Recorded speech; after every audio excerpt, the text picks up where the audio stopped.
You may remember Hank the Tank, the 500-pound bear who made headlines across the country after repeatedly breaking into Lake Tahoe area homes, making off with food, and leaving behind a mess and a lot of damage. Well, it turns out Hank is actually a female bear and recently had 3 cubs.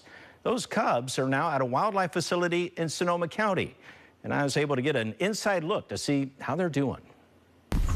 From surveillance cameras, it appears the 3 cubs are doing fine at their new temporary home at Sonoma County Wildlife Rescue. But the California Department of Fish and Wildlife wants to be sure.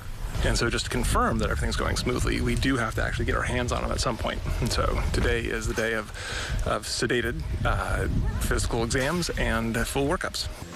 So one by one, they're darted. Then after the sedative kicks in, given full medical exams. They're weighed, each around 65 pounds, and measured, and x-rayed, and more. That'll include, physical status, including the skeletal system.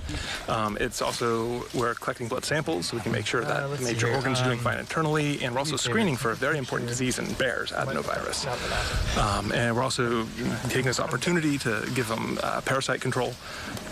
And then just being ready to respond to whatever they need as we find. But so far, it hasn't been anything else more significant. The x-rays revealed one cub had been shot with a pellet gun. So just a single pellet. It wasn't in the place that was causing severe damage. It was buried in the muscles in its back along the thorax area. So luckily it's incidental in the fact that it's not causing any ongoing health concern. But of course, that's not anything we want an animal to experience. Right. Another cub had an injured paw, perhaps from being clipped by a car, but it too was healing nicely. The cubs are undeniably cute, but they're not being treated like teddy bears. We are not going in, we're not cuddling, we're not handling. There's not the opportunity for anyone else to come on and have that kind of hands-on activity. That's just counterproductive towards the rehab experience. The goal is to keep them wild and not have them mimic the behavior of their mother by trying to get food from people. Those bad habits were not so ingrained in them that it has changed them. Just to see them so quickly running and hiding was amazing to us. So we're quite happy. Every week, about 700 pounds of food is hidden while the cubs are in their den. They have to learn to find the food the way wild bears do when there's not a dumpster or a refrigerator around.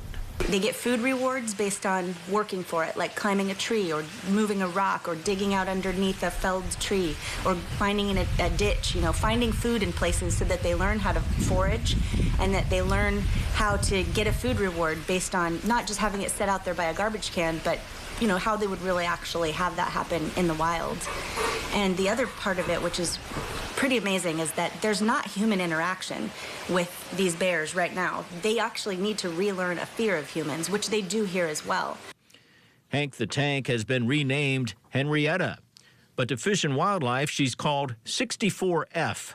She's doing well now at her new home at a sanctuary in Colorado. She is going to live out the rest of her life in a sanctuary, which is actually not ideal either. The best place for wild animals is in the wild. And so what we really need to do as humans is to avoid any kind of conflict that's going to get them into a situation like 64F is in. Some wonder why she was taken from her cubs. There's been huge public interest in the cubs. A lot of people are really concerned to see, how I've been asked a lot about how rehabilitation works. I've been asked a lot about the separation from the mother, and a lot of that is just people humanizing that, thinking that, those traits are like human traits, but really what the goal is here is for these cubs to be rehabilitated so that they can go back out into the wild. And 64F, that's just not an option for her because of the fact that there's just a long history of conflict. Meanwhile, Sonoma County Wildlife Rescue broke ground on a new, larger bear facility the size of a football field. It will even feature a waterfall and pool where the cubs can learn to fish. When do you hope to have it open? In about 3 months, I'm hoping. Pretty soon. Yes. If we just keep pushing as hard as we can and working as hard as we can, we'll get her built. And they always say, if you build it, they'll come. So when they say, they're going to be left out in the wild, where's the wild? Back where they came from in Tahoe? Or? Well, it'll certainly be in the Sierra. How close to Tahoe homes, that's going to be an issue. So they're probably going to try to keep them away from places where they could mimic their mother's behavior, Right, which hit causes those many problems. refrigerators and yeah. Exactly, Yeah, exactly. We don't want another Hank. But they are Hank in the trying to making. keep those little cubs wild, and people want to see them and all of that, but it's not going to help the All right. bears return to the wild. Don't feed the bears, No, absolutely not. even if they look cute. All right, that wraps up Chrome 4 News at 10.